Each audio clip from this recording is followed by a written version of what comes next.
How is this the 7th time I've done this and it's still excruciating? Does it ever get easier? Please pray for me. And it's so weird because I was just talking to my mom about how I used to be such a little performer, like as a kid. I loved the spotlight and I was like in multiple plays in middle school and high school, and I don't know where that went. C'est la vie, I guess. Welcome to episode 7 of me embarrassing myself on YouTube. Just to quickly recap, I accidentally cured my anxiety and I think you can too.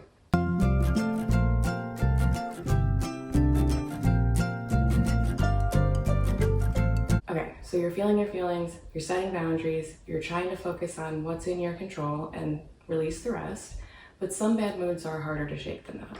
The way I learned to climb out is using the emotional guidance scale from Esther and Jerry Hicks. Ask and it is given. I talked about that book in the last video, but this is the major piece of that book that has stuck with me. It's basically a ladder for your feelings and it helped me manage my expectations, which ultimately made me more successful.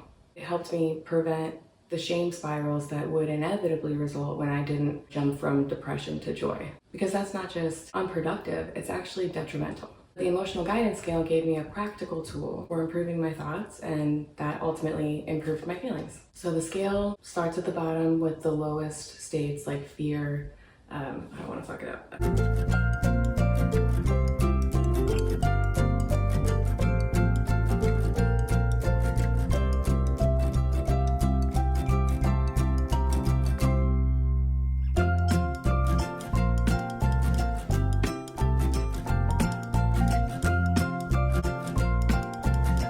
The important thing to remember is that it's a map, not a value system. Radical honesty without judgment about where you are on the ladder is crucial for success with this. So when you're in a low emotional state, aiming for joy feels impossible, and it basically is. It usually leads to discouragement, self-shaming, the exact opposite of what we want. Because literally think about how a ladder works. You don't jump from the bottom of the ladder to the top of the ladder. You're not even supposed to skip rungs. It's like less stable to do that, and the same applies here. So the ladder gave me the structure to think about gradually improving my moods over time instead of trying to do it all at once and getting overwhelmed looking at the whole ladder like, how am I going to get up there? Because that's daunting. And then of course shitting on myself for where I am, which actually just knocks me down further. Say you're feeling angry. Most people think anger is not a useful emotion. They try to distract themselves, they try to push it away and not feel it. But the truth is, anger is a rung on the ladder.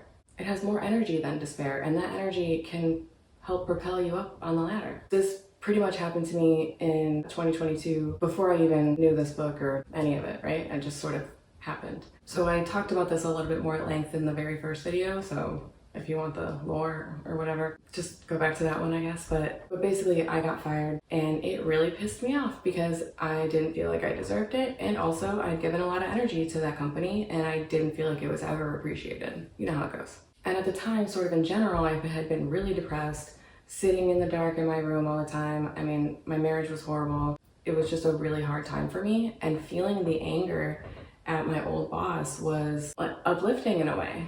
It's weird to say that, but it's true. Because I had been stuck in this like heavy fog and just like resigning myself to misery basically, which is so sad. It makes me so sad to think that I was like, okay, this is my life forever and I was just gonna take it. So this wasn't some like enlightened, grateful response. It was not. I was pissed. Even thought about putting her number on a bunch of spam lists, which I didn't. But like I said, weirdly in that moment, anger felt like relief compared to depression. Gave me the energy to actually get up and do something. It galvanized me in a way and it helped me start making new choices that were actually in alignment with my values. Because I figured if I had to rebuild from scratch, I may as well build a life that I like. Like I said, I didn't realize it at the time, of course, but looking back, I was climbing that ladder one rung at a time. Basically, the way it works is anger subtly shifts into frustration or irritation, and it's almost like you may not even notice that you've shifted until you've gone up a few rungs and then you're like, oh, that's behind me now, you know? Because it's so subtle, the changes that you're making moment to moment, and that's why they are sustainable, in my opinion. And then pessimism might lead you into boredom, and boredom maybe doesn't sound like the most fun emotion, but it's certainly better than despair. It's better than anger. Because then from boredom, you can move to contentment, to appreciation. And like, you get it. I can tell you it's absolutely possible to get to the top of this ladder because I've been there many times in the last couple of years. Because if you try to bypass anger, you're gonna have a hard time getting to joy, and that's just the nature of ladders. But if you focus less on where you are and more on the direction you're moving and just the fact that you're moving at all, it's easier to stay positive about the possibilities and celebrate small successes.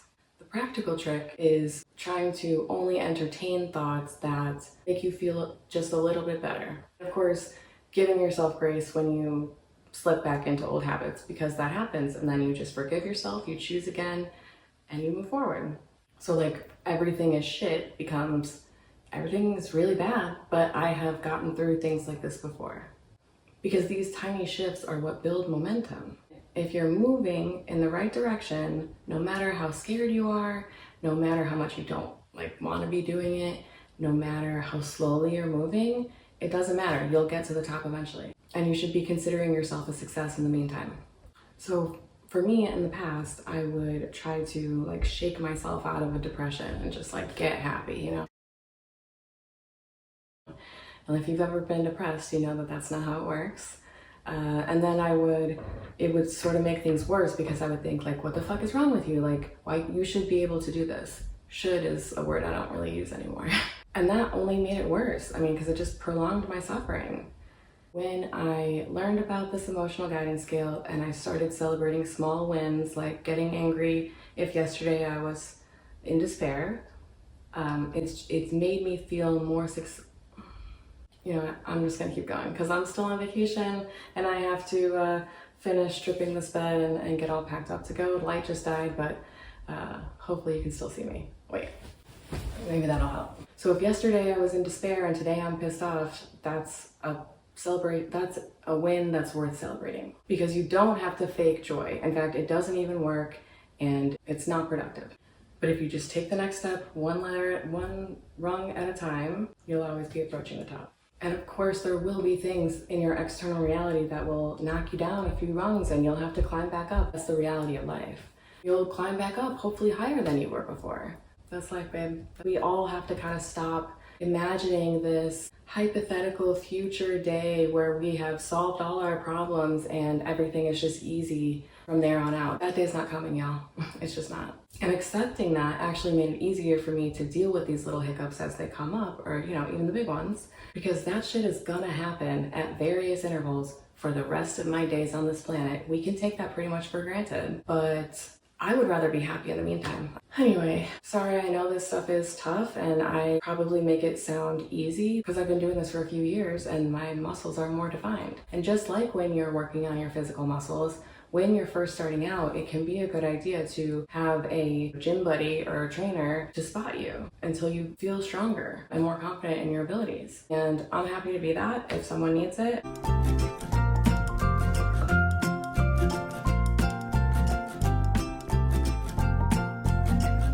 Because this stuff is really challenging in the beginning and you deserve support. Please don't hesitate to reach out, because the whole point of me doing this is to hopefully help at least one person transition their minds from being their masters to being their agents. Okay, so I think the next topic that I need to over-explain and trauma dump on is about how to frame the situations in your life. It's a crucial skill and I don't think we talk about it enough. I want to talk about how the words that you're choosing to describe your life couldn't matter more. And not even from a manifestation perspective, or just from your own mindset. I want to give you guys my biggest trick in this whole thing and how I sort of got myself to automatically reframe anytime fear comes up. So anyway, thanks for your attention. I appreciate it. We know that eyeballs are currency these days and hopefully this helps somebody. So see you next time. Okay, thanks, bye. I accidentally always just fall back into grace. That's the essence of the whole thing, the underlying, the cushy, mat underneath the whatever. I'm trying to make an analogy, I'm failing, but you know what I mean? It's the worst. Anyway, you know what I mean?